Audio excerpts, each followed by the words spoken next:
Segundo o Ministério da Saúde, pela primeira vez em anos, circulam hoje no país os 4 sorotipos da dengue. Nós convidamos o infectologista, Dr. José Humberto Marins, para conversar conosco, tirar as suas dúvidas, por isso participe pelo nosso WhatsApp, você tem o número aí, 99897.000, e também lá no nosso canal do YouTube, deixa a sua pergunta.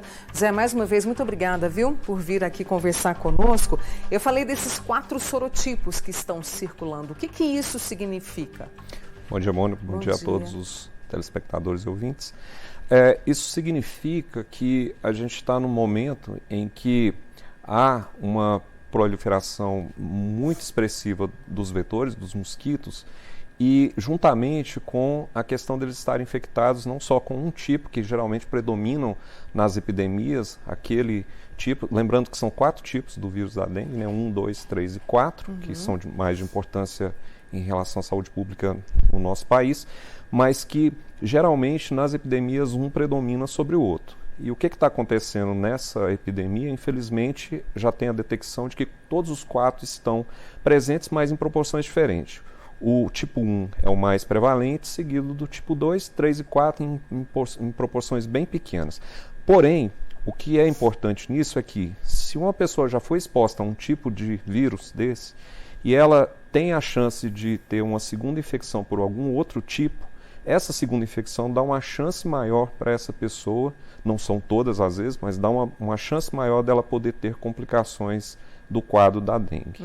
Então, se os 4 tipos estão circulando, então é um cenário em que as pessoas podem expor a mais de um tipo, né, dentro de de um mesmo momento, ou ter exposto a um tipo recente, né, na nossa epidemia anterior, e agora expõe a um novo que está circulando.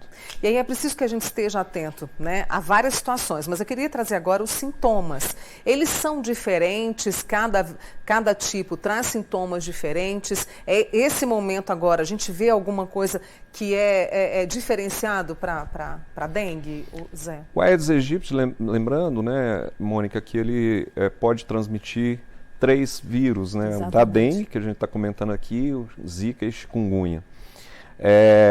As 3 doenças podem apresentar inicialmente de formas semelhantes, né? No caso da dengue, mesmo estando circulando esses 4 tipos de vírus, os sintomas iniciais são clássicos e típicos geralmente. Então, a febre, dor no corpo, a dor de cabeça, a dor atrás dos olhos, né, o mal-estar, manchas na pele.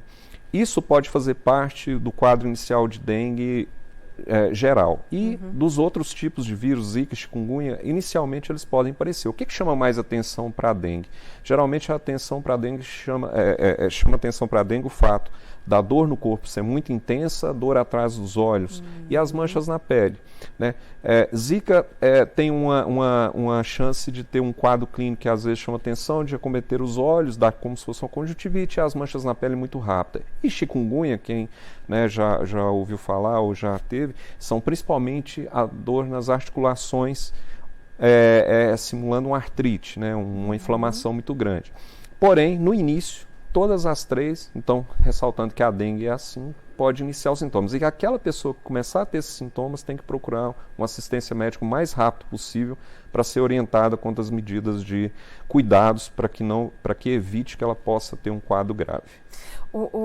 José, por que a transmissão parece estar tão mais veloz do que a gente está acostumado? A previsão do pico era para março, mas parece que isso pode se antecipar, você que está acompanhando tudo de perto? A projeção dos números dessa epidemia está sendo maior, porque, primeiro que, diferente do ano passado, a ascensão da curva de casos começou um pouquinho antes, começou já no fim do ano passado. A gente tem tradicionalmente que o nosso pico de casos no final de março e abril, mas o que foi visto é que já no fim do ano passado, de dezembro, essa curva começou a aumentar. Explicações para isso, Mônica. A questão climática é importante, aquelas ondas de calor que a gente teve o ano passado, né, associado às chuvas, isso faz com que os focos proliferem, porque o mosquito ele tem uma capacidade de colocar os ovos, esses ovos, em locais em que não foram controlados, mesmo sem chuva, eles ficam aderidos às superfícies. Por exemplo, numa superfície de um local onde o animal bebe água ali, no plástico. e ele fica ali desidratado, ele pode durar 1 ano desidratado. Quando vem uma próxima água, uma próxima chuva naquela planta, naquele local, naquela calha, ele vai criar um novo mosquito e ele pode gerar um quadro maior. Então essa questão climática fez a proliferação aumentar. E o outro detalhe, os focos domiciliares, os focos dentro de casa, que também estão muito altos. Hoje, né, o que a gente sabe é que em torno de 85% a 90% dos focos do mosquito estão dentro do domicílio. E essa é uma mensagem que a gente tem que passar para todo indivíduo, porque as ações são individuais, né, são coletivas, daquele grupo do quarteirão, do bairro, da cidade toda, para cuidar desses focos, gastar aí uns 15 minutos por semana para ver o que está acontecendo dentro de casa, e a gente vai surpreender porque a gente vai achar em locais que a gente nunca pensaria que achava. Né? E as ações são também na questão de as autoridades de saúde estruturarem os serviços para atender aqueles que estão doentes e combater também o mosquito. E aí, no caso, você está falando desse cuidado que a gente tem dos 15 minutos, há alguma forma também, por exemplo, muita gente me perguntou, Mônica, repelente ajuda? A vela de citronela, isso pode ajudar também nesses cuidados? Em termos de ação individual, a proteção individual, o repelente, ele é uma recomendação. Ele pode ser usado e tem que respeitar a recomendação do fabricante, porque os repelentes têm indicações diferentes de tempo de uso. Alguns têm que ser passados de uma frequência mais curta de tempo, de hora em hora, de 2 em 2 horas. Outros, por exemplo, um que tem a base de um composto que chama icaridina, ele tem uma duração maior. O repelente, ele é sim uma orientação. As barreiras de proteção, né, como vestimentas longas, apesar que no nosso calor isso aí é algo complicado, mas é uma recomendação também. A questão de barreiras no caso de telas, né, e mosquiteiros que podem ser colocados também colaboram. As velas de citronela, né, essas plantas, né, que podem também, geralmente a população acha que colocar a planta também pode, eles têm sim um efeito? Tem, só que é um efeito muito curto e pouco eficaz para afastar o mosquito daquele ambiente. Entendi. Então a vela ela até pode gerar um ambiente ali que o mosquito talvez não chegue, mas em termos de um quarto, por exemplo, de um local ali fechado, isso é pouco eficaz. Tá? Então, assim, é um conjunto de ações, mas o repelente e as barreiras de proteção, sim, elas podem colaborar para você evitar de entrar em contato com esse mosquito. Estamos vendo aí a questão da vacina, agora em fevereiro já começa, né, essa vacinação para um certo público. E essa vacina, muita gente pergunta também, ela é eficaz? Ela vai prevenir a dengue? Como é que é a ação dela, José? A vacina ela é composta dos 4 tipos de vírus dentro dela. Né? A gente tem aí já, né, no hall de vacinas que a gente já conversou e sabe que existem, né, tem as vacinas, por exemplo, de gripe, que tem lá 3 tipos de vírus. Tem vacina de sarampo, rubéola e cachumba, que tem os 3 tipos. No caso da dengue, tem os 4 tipos. Essa vacina, ela protege contra os 4 de formas um pouco diferentes. A gente adquire a proteção para o tipo 1, o tipo 2 mais do que o tipo 1, do que o tipo 3 e 4. O que é importante na vacina? Ela consegue proteger de uma forma geral, em torno ali de uns 70%, a pessoa de infectar pelo vírus. Né? Mais do que eu disse no tipo 2 do tipo 1, né?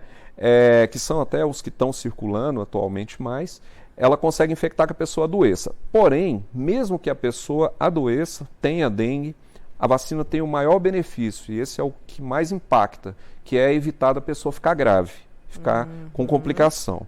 Então, sim, aí nesse caso, a vacina tem uma eficácia para reduzir a chance da pessoa ficar grave numa proporção de mais de 80%. Então, assim, isso é um impacto muito grande. Lembrar, Mônica, que o quantitativo de vacinas que essa indústria que produz, né, fornece é muito baixo pela capacidade instalada dela. Ela não consegue fornecer. O Brasil comprou em torno de 6 milhões de doses. Por conta disso, teve que ter critérios para aplicar essa vacinação. E quais os critérios? Primeiro que ela é de 4 a 60 anos e foi eleito o público de 10 a 14, porque é um público que, segundo os dados, foi o público que mais internou com complicações nos últimos anos.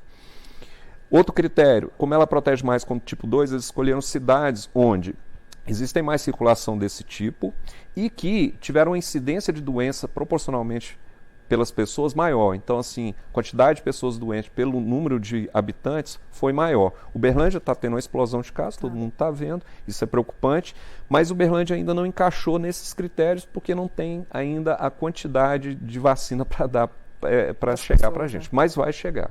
Isso vai ser um próximo passo, com certeza a nossa cidade também será contemplada. Tem algumas perguntas aqui, o nosso tempo está terminando, mas deixa eu tentar trazer. Você respondeu aqui há pouco, a Cristiane falou, por que as pessoas acima de 60 ainda não podem tomar a vacina? Não podem é porque não tem ainda, porque eles estabeleceram esses critérios. Não é porque não pode, é porque ela foi feita na pesquisa de 4 a 60 anos, mas já tem estudos mostrando que acima de 60 anos ela também tem uma eficácia muito grande em reduzir a chance da pessoa ficar grave. Então, em breve, isso vai ser oficializado e também vai ser indicado por um público maior que 60 e menor que 4 anos.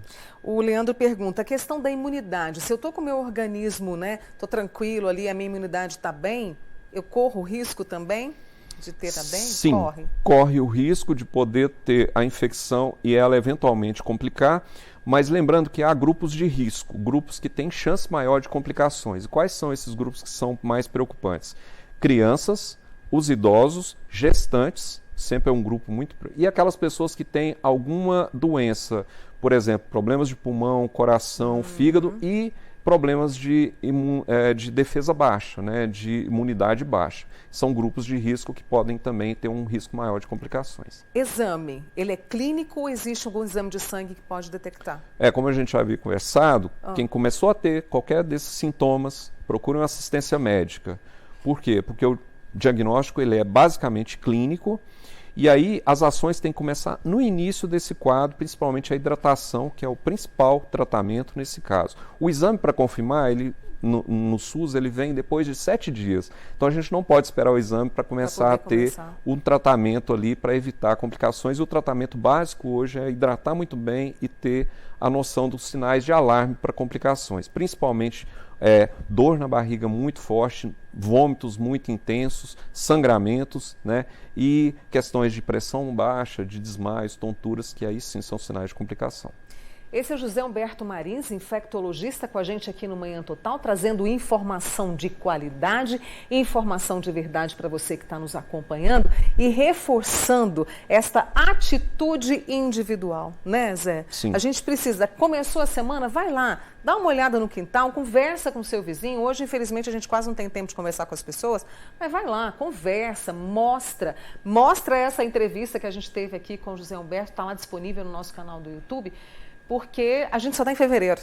Sim, nós infelizmente tem uma projeção de que os casos vão continuar em ascensão e a gente precisa evitar novas infecções e que elas fiquem, que possam evoluir de forma negativa. Eu conto com a sua ajuda, viu, Zé? Com certeza. Muito obrigada, tá? Boa semana para você. Eu que agradeço.